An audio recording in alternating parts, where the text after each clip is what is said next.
My name is Mike Hoskins. I'm the head football coach at Dubuque, Hempstead, and today we're going to be talking about a few drills and skills that we use in our punt block game. From an operating principle standpoint, we would rather block punts than return them. To have a return, too many good things have to happen. You have to get a good punt. It's got to be a returnable punt. So our philosophy is we would rather block them than return them. And our game is real simple. Schematically, we will change it up based on protection. So today we'll talk about some drills. And Trevor here is going to show you a couple of drills that we do. The first one, what we're going to do is how we approach blocking the punt. So Trevor's going to shoot his hands. He's going to look down at the cone, like he's looking at a ball, and he's going to shoot his hands on command. Shoot. Again. Shoot. Again. Shoot. And what you notice with Trevor, his hands were close. They weren't apart. They were close but not crossed, and his eyes were focused on the cone, which is going to be the foot of the punter, and we want to see the ball come off of it. The next drill we do, and we use volleyballs. We do not use footballs to block punts. We use volleyballs. It's easier on the kids' arms. It's easier in their hands. Plus, you don't have the length of the football, and it forces their hands in. So I'm going to take two of these volleyballs, and normally we'll have 10, 12 volleyballs up here, and our whole punt block team here will be drilling this. But what Trevor will do is he'll focus on my hand just like it's a foot. And as I toss it, all he's going to do is hand. Ready? And we'll do 3, 4, or 5 of those per kid and keep working that as we go. From that standpoint, once we feel like we have their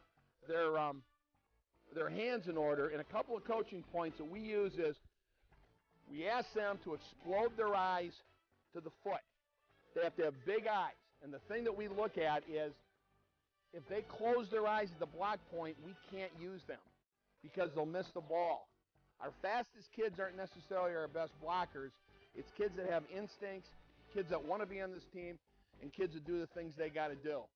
Next drill we'll do is a takeoff drill. So Trevor will tilt to the block point.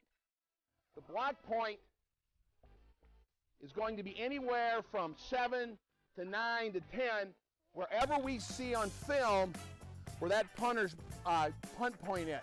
We always put a small cone or a rag or something for the block point. We ask the kids to take a sprinter stance. We don't worry about right or left-handed. They're looking their eyes into the ball. We use a ball and a stick for our kids. And on movement, we'll have them sprint through the cone and shoot their hands. And we'll always try to give them a false cadence, like go, go. And they explode and they shoot. As you can see, we stay on our feet, and Trevor's going to shoot his hands. He's going to explode his eyes to the ball. Trevor, one more, please.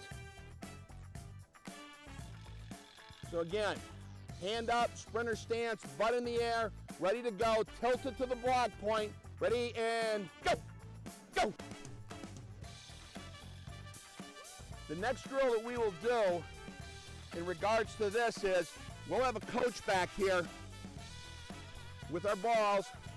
Trevor's going to go without a ball movement, but we always go on ball movement. So I'm going to let Trevor go whenever he wants to go on this. Coaches will stand on their knees, and they'll be right here. Whenever Trevor's ready to go, he'll go. Go on back, Trevor. We'll do one more.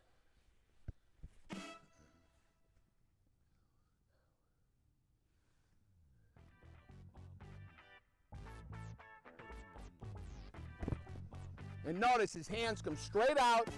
They don't swing at the ball. They're not apart, and they're straight out, which helps us block. Now, another drill that we will do, and I'm going to use Trevor as the scooper over here. Trev, you're the scooper. We always designate one guy as scooper. We'll have blockers depending on scheme. Trevor's going to be the scooper, and he's still going to have his butt in the air. He's still going to come off the ball hard. He's still going to be tilted directly at the block point, so tilt yourself a little more. And off the block, we will just toss the ball out, and Trevor will scoop it and score. Whenever you're ready, Trev. We scoop on the run, and we take it to the end zone. Now, one of the things that we really stress with our kids is, and I firmly believe this is a big deal, if you want to be a punt block team, don't tell your kids, hey, we got to block this punt, but don't rough the punter. If you put that in their head not to rough the punter, they will come off. The block point has always got to be set. You can throw the ball down, Trev. The block point has always got to be set in practice. If they don't go to the block point, they will rough the punter. So we coach them, go to the block point, scoop and score. We always talk about scoop and scoring, never falling on it unless it's a third down situation, which rarely happens. Hope you got a few things out of this today, and I appreciate your time. Thank you.